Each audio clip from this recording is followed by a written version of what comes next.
Hello বন্ধুরা, প্রথমে জানাই হ্যাপি নিউ ইয়ার। তোমরা সবাই কেমন আছো? আশা করছি ভালো আছো। আজ রাইসা অ্যান্ড রামিসা কিচেন থেকে একটা মজাদার ভিডিও নিয়ে চলে এসেছি, মাংসের সামি কাবাব। যদি রেসিপিটা ভালো লাগে তবে লাইক, কমেন্ট, শেয়ার করে দিও এবং আরও নতুন নতুন ভিডিও পেতে চ্যানেলটিকে ফলো করো। আজকে বানাবো সামি কাবাব। সেই জন্যে চিকেন আর ছোলার ডাল একসঙ্গে প্রেসার কুকারে সেদ্ধ করে মিক্সিতে বেটে নিয়েছি। আর নিয়েছি 2 চামচ মতো আদা রসুনের পেস্ট, স্বাদ মতো লবণ, চিকেন মশলা, গরম মশলা, কাঁচা লঙ্কা কুচি আর পেঁয়াজ কুচি। অল্প পরিমাণে কাঁচা লঙ্কা নিয়েছি কারণ বাচ্চারা খাবে, সেই জন্যে। আপনারা চাইলে একটু ঝাল ঝালও বানাতে পারেন। সবগুলো উপকরণ এবার মাখিয়ে নেব।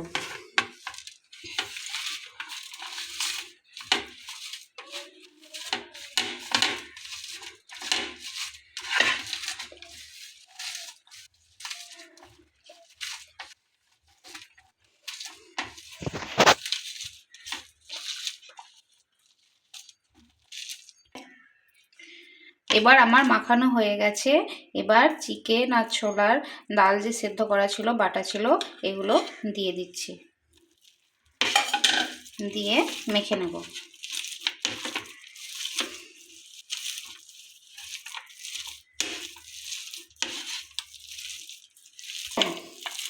দেখুন বন্ধুরা, আমার মাখা হয়ে গেছে।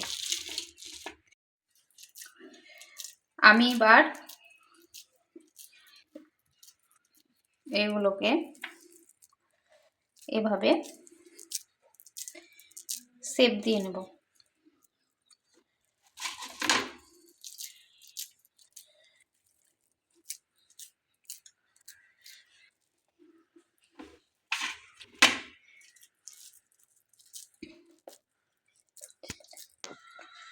দেখুন বন্ধুরা, সবগুলো কাবাব আমার তৈরি হয়ে গেছে। এরকম গোল গোল আকারে আমি শেপ দিয়ে নিয়েছি। আপনারা চাইলে যেমন পারবেন সেভাবে শেপ দিতে পারেন।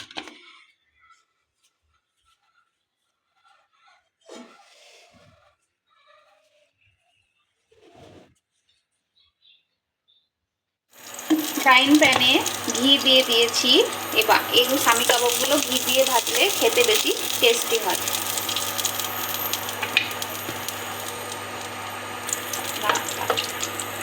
ফ্রাইং প্যান গরম হয়ে গেছে, দেখুন।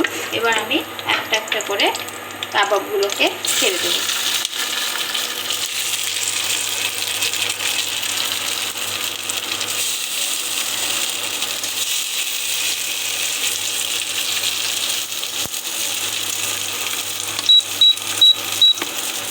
এগুলো হালকা হাতে ভেজে নিতে হবে। এগুলো আমরা ঘি দিয়ে ভাজলাম, আপনারা চাইলে সরষের তেল দিয়ে ভাজতে পারেন যদি বাড়িতে ঘি না থাকে।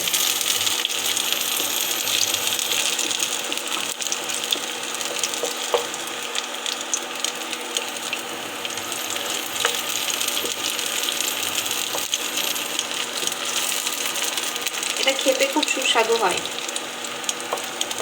অল্প মাংস দিয়ে তৈরি। এক পিঠ হয়ে গেছে, দেখুন। এভাবে একে একে সব কাবাবগুলোকে উল্টিয়ে নেব।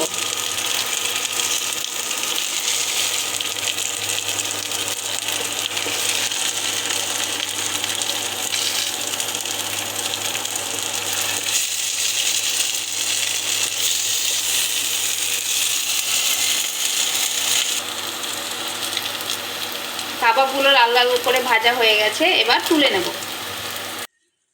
দেখুন বন্ধুরা, আমার সামি কাবাব তৈরি। এটা আপনারা চায়ের সঙ্গে নাস্তা হিসাবেও খেতে পারেন, আবার ভাতের আগে স্টার্টার হিসাবেও খেতে পারেন। খেতে বেশ ভালো লাগে। আপনারা একবার বাড়িতে বানিয়ে দেখবেন। আর রান্নাটা কেমন হয়েছে কমেন্টে জানাতে ভুলবেন না।